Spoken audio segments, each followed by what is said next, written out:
It's embarrassing. You want to host the next girls' night out, and ideally you'd love for them to show up to your perfectly decorated home because, let's be honest, your mission in life is to make your girlfriends just a teensy-weensy bit jealous.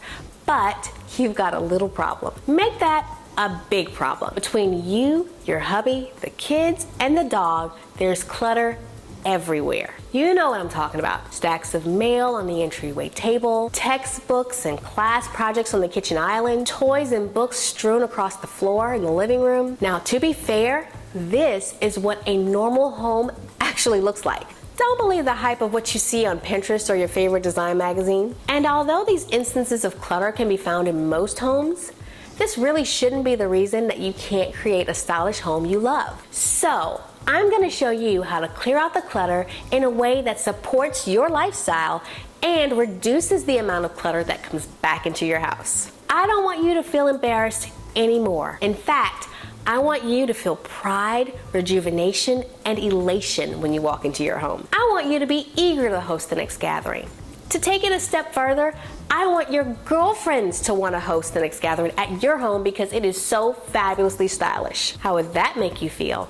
Let me tell you a quick story about one of my very first clients. This client needed some help organizing her dining room. You see, slowly but surely, her dining room had become the storage room / playroom, and my client really wanted her space back. Can you relate? In order to achieve a beautiful home, you've got to clear out the clutter and set up systems so that the clutter doesn't come back. So here are 5 easy to follow steps for clearing out the clutter once and for all.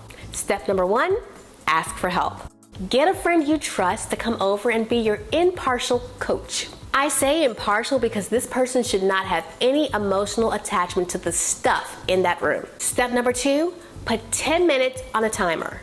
In that 10 minutes, go through the room and grab only the things you love and the things that you have a permanent space for. Step number 3, attack the room in zones. If you've got a large room like a dining room or living room, carve out areas of the room and start and focus on that one area of the space.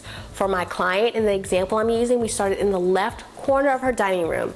Everyone in the room was focused on that section, and it allowed us to move through it quickly, but it also allowed us to see measurable progress. Step number 4, everything, and I mean everything in that room should be classified in one of 3 categories: trash, donate or sell, and keep. As you work through each section of the room, your impartial coach will hold up each item in the room and you will say whether that item is a trash, donation or sale, or a keeper. If you deem the item a keeper, then you must be able to tell your impartial coach exactly where that item will live in your home. In other words, each item you keep should have a purpose and a permanent place of residence in your home.